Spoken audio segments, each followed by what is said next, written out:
All right, so you guys should have watched the introduction video on reciprocal functions. We are going to get into what to do with these when we have translation. So we ended the last video asking that question, well, what happens if we start getting negatives, adding, subtracting values in certain locations? And we're going to answer that here. So before we get into that, let's just recap our parent function, this f of x equals 1 over x. And I want to emphasize some pieces that I am going to require you to have on your homework when you submit it in Canvas, the image of it. So just real quick, table of values for our parent function. We're not going to go crazy here. We're just going to create a quick table. So at 0, that's undefined. We can't actually get an output value there, but we absolutely can for all the rest of these. We have -1, -1/2, -1/3, 1, 1/2, 1/3, so on and so forth.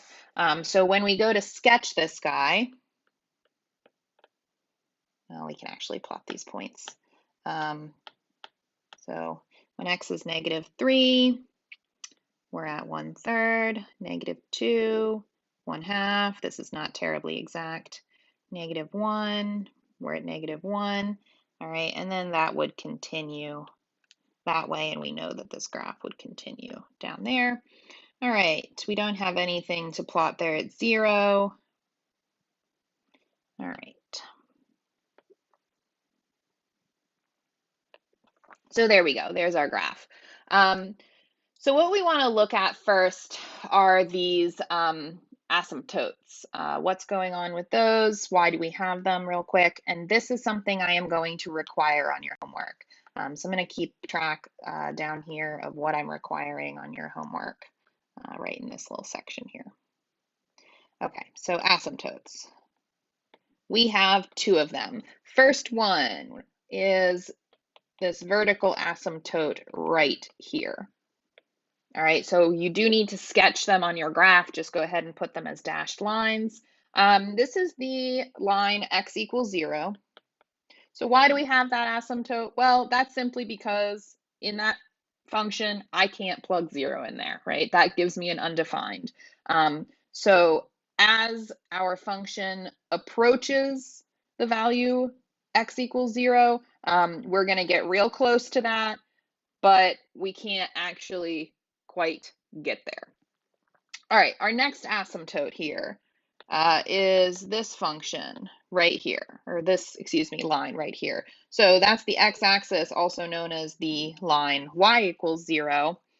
So why do we have this? What's going on here?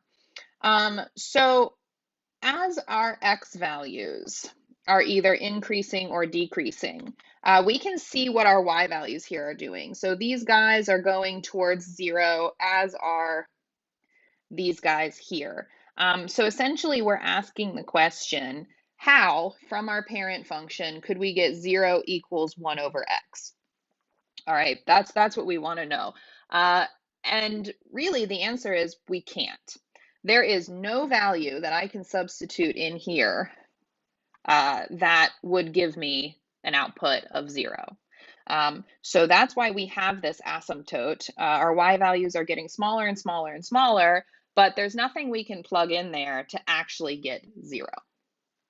Okay, so I want those. The next thing I would like are your domains and ranges. So domain and range. Okay. So these are going to be 2 separate ones because we have that gap there at our asymptote x equals 0, right? There's nothing there. So we're going to have to take a union. So we're first going to go ahead and do the domain of the left-hand side. So this portion of our graph here. And we can kind of take a look at this graph traveling along it. And we can say, all right, well, we're going off in the negative direction over here, but as we travel along, we kind of butt right up against 0 there. So our domain is going to be from -infinity to 0, and neither of these should be inclusive, right? Because you can't get to negative infinity, and we already said, hey, we have an asymptote there at 0. So then we're going to take that with the union of the other side of our graph, so this guy. All right, so this time we're kind of starting close to 0 and then going off in the positive direction for x. So our second one is going to be 0, negative, or positive infinity here. Oops, I don't want to highlight 0 to positive infinity. All right, so let's check out the domain of our range.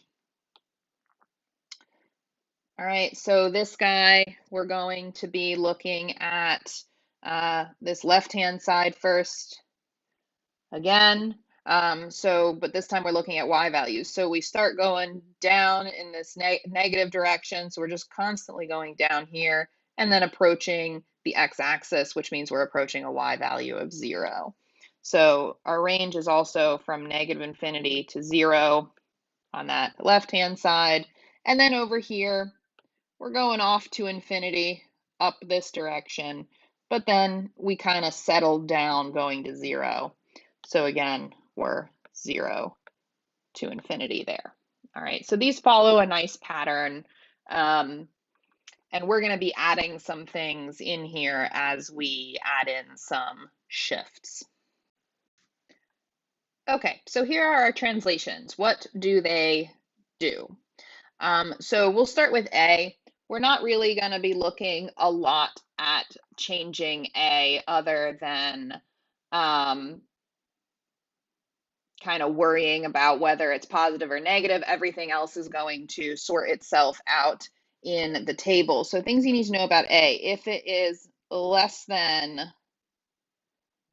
0, we are going to have a flip. Okay, everything else is either going to stretch or compress our graph, but we'll go ahead and take a look at that in our table of values, and that'll help us figure that guy out. So the next thing we need to worry about is this k value here. Okay, this k value. So this is going to be our horizontal shift. Okay, so k, if we have a positive k value, right, this is going to be a shift left. So remember, these horizontal shifts are always kind of the opposite of what you think they should be. If we have a negative k value, oops, that should say 0, then it's going to be a shift to the right. And this is going to pick up our graph and just shuffle it left or right. So it will also be shuffling our asymptotes, which is the part that we're really going to be utilizing to go ahead and help us graph this guy. So this is going to be shifting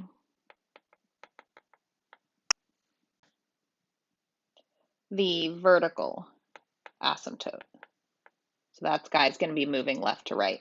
Then we're going to take a look at H. This is going to be our vertical shift. So this is the one that does what you expect it. When it's a negative, it's going to go down. It's going to take our function and shift it down. When it's positive, it's going to take our function and shift it up. And this guy will be also shifting, this time our horizontal asymptote. All right. So let's take a look at what some of these might be. All right, so let's take a look at this function, f of x equals 5 over x plus 3. So I find it useful to take a look at what my shifts or compressions or stretches are going to be first, draw in those asymptotes, and then use that to help me complete my table. It's going to give us an idea of what values we need to be looking for. Okay, so this guy right here is telling me I'm going to have a vertical shift, and we're going to be going up 3. So that means I'm going to be taking that normal horizontal asymptote, so it's normally right here, right, at y equals 0. And we're going to be shifting it up 3 units. All right, so let's do that. This is going to be our new horizontal asymptote. And I'm going to go ahead and record that because that's a piece of information that we need. So one of our asymptotes here is at y equals 3. Okay, we shuffled it up. Okay, this next guy here, this is going to give us let's make that a little longer, a stretch. All right, so we'll see what that looks like when we graph. So we had no horizontal shift, so that means we're still expecting, just like our parent function, our horizontal asymptote to be right here at x equals 0. Okay, so let's graph this. So I know that I want to be picking some points over in this region to go ahead and get that left-hand side of my graph. So those are negative x values. So let's go and let's pick some things that reduce nicely with 5. So let's do -10, -5, -1. And then let's think about this right-hand side. So I'm not going to bother plugging in 0, right? We already know that's undefined, but we do know that our other graph is going to be up here somewhere. And so we want to pick some values there. So it looks like, we didn't do a horizontal shift, so we can pick our standard ones. But again, I'm going to pick numbers that reduce nicely with 5 just to keep things kind of convenient for adding. So maybe we'll pick 1, 5, and 10 just to keep it consistent. So we're going to substitute those in and we're going to get some y values. All right, so we've gone ahead and filled this in. Yes, we did have some fractions. It is sort of nice to go ahead and simplify them into decimals for the sake of graphing. So we're going to take a moment and we're going to go ahead and plot these points on our graph. So we had when x was -1, we're down here at -2, -5, we were at 2, and then -10, we were at 2.5, so we can see approaching that horizontal asymptote there. So let's go ahead, connect those points, sketching our graph, being mindful of our asymptotes. All right, now up here, we were looking at when x was 1, 2, 3, 4, 5, 6, 7, we were up here at y equals 8. When x was 5, we were here at y equals 4, and then we started kind of getting close to this asymptote here. When x was 10, we were at 3.5, right? So getting close to that asymptote. So go ahead, connect those, sketch them in. All right, and that's nice. We have our nice graph here. So let's take care of our domain and our range. So our domain is going to go ahead and be exactly the same because we didn't do any shuffling of our x-axis. So this left-hand side is still going off to -infinity over here, and it's still approaching an x value of 0. And then on the right-hand side, it's still going off to positive infinity to the right, and then approaching 0 on the left. So we should still have the union -infinity to 0. So oops, I actually drew you. Union 0 to positive infinity. All right, our range. So we have done a vertical shift. So this is what is going to change. So we know we're going to have 2 parts and we're going to go ahead and have the union of them. So we're looking at y values. So let's look at this left-hand side of the graph. We're still going down to -infinity here on the right. But up on the left, we're not approaching 0 anymore. We're actually approaching +3. So we're going to go ahead and change that. And we're going to say, all right, -infinity. But this time, we're going to 3. All right, and on the right, our y values, yep, here they're going off to infinity, right up here. But then we're going down this graph, down this curve, and we're going down to 3. All right, so make sure your unions, you're kind of going in numerical order. So that's 3 all the way off to infinity, and we have our range. Okay. We are going to add one more piece of information, which is your intercept. So if you intersect one of the axes, I want you to tell me what your intercept is. Okay, so we're going to add that in. All right, let's take a look at that. So right here, we intersect the x-axis. All right, and I want to figure out what that is. So when we intersect the x-axis, what that means is y is equal to 0. So we're going to use that to solve for what our x value is. So I'm going to put 0 in for our output equals 5 over x plus 3, and we're just going to solve. All right, just real quick. So we get that x equals -5 thirds, and we're going to record that as an intercept, which is always recorded as a coordinate point. So this would be -5 thirds, 0. All right. So that's all the pieces that we're going to need to include on our homework for one of these graphs. Okay, last example here. Thank you for bearing with me. I know that this is a long one. All right, so we're going to go ahead and graph f of x equals -1 divided by x plus 3 minus 4. So we've got some stuff going on. I'm going to find my asymptotes first again, just because I find that to be very useful in graphing. So just like we saw on the last graph, this guy is going to be a vertical shift. So this time we're going to be going down 4. This is going to be this is going to be a horizontal. And remember, horizontal does the opposite of what you think it should do. This is going to go left 3. And then what's this going to do? So this is negative, right? So before, when we had something greater than 0, or something larger, we saw that it stretched our graph. So what does a negative do? This is going to flip our graph. All right, so we'll see what that looks like in a little bit. Okay, so let's put these asymptotes in here. So if we went down 4, that means I'm taking my horizontal asymptote and it's now down here at -4. All right, so that's that. If we're going left 3, that means I took my vertical asymptote and I shifted it to the left 3. So now you can see why I drew my Cartesian coordinate plane, focusing in on that third quadrant.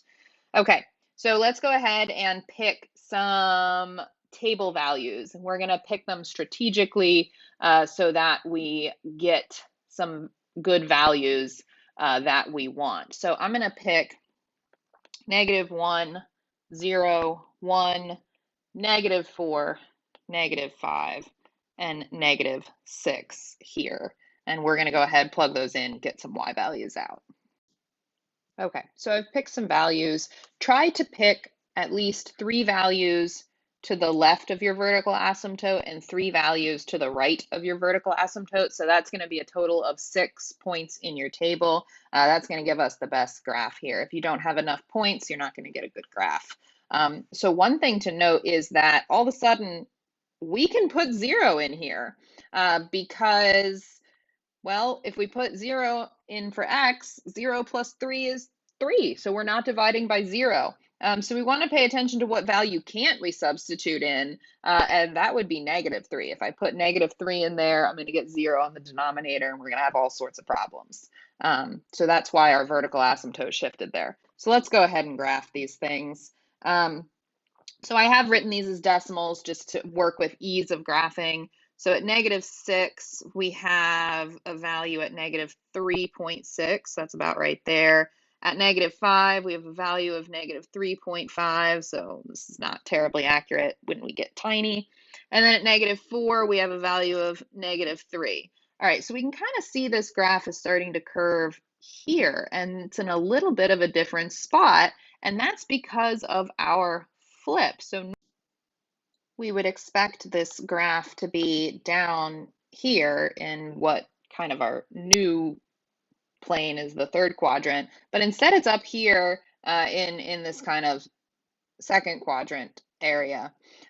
So what we might expect where our old graph was here, so I'm using these yellow lines to reference quadrants now, we would expect it to be here in this first quadrant. Well, it's going to flip on down and be here in what is now our fourth. Okay, so let's plot these. I also have to do a little bit of edit over here because that is not right. So let's fix that. That should be a fourth, so 0.25. Okay, so let's go ahead and graph this over here. So when x is -1, y is -4.5. Then we have 0, -4.3, -4.25. So that's not terribly helpful to get a good look at this graph. So let's go ahead and figure out a couple more values. So what if x is -2? Well, then y is -5. So that's going to help us here a little bit, get a little bit better of a graph. Now we can see where it's going to curve. And we got our nice graph on there. All right. So we need to do a couple of things, filling in some information. First off, we need asymptotes. So we found those. We said we have x equals -3 and y equals -4. So those are our yellow lines on there. And then our intercepts. All right, let's do our intercepts. So we have two intercepts. So let's take a look at our x-intercept first, this guy right here. So x-intercepts happen when y equals 0. So we're going to have 0 equals -1 over x plus 3 minus 4, and we want to solve. All right, so we're going to get that 4 equals -1 over x plus 3. Go ahead, multiply both sides by x plus 3.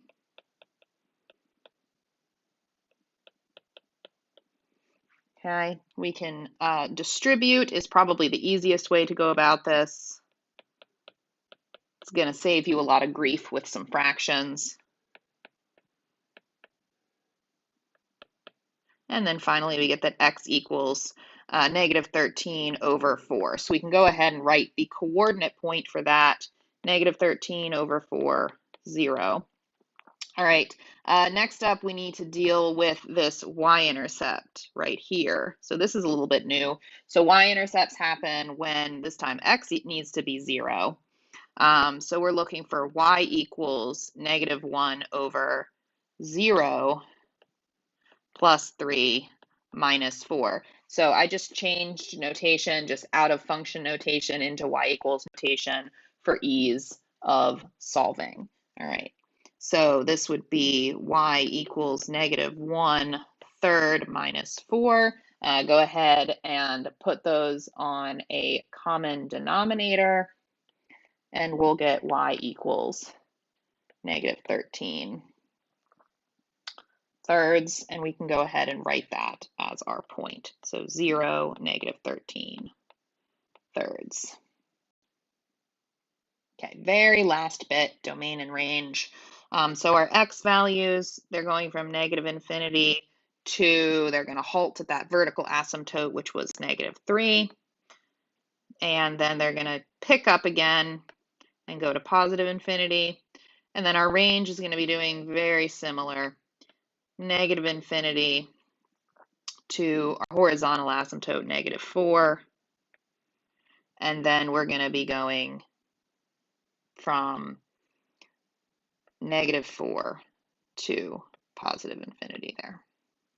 All right, and I just realized my screen is zoomed a little bit weird here. So thank you for sticking with me. I'm sorry that this was so long. If you have questions, visit in office hours and I will help you out.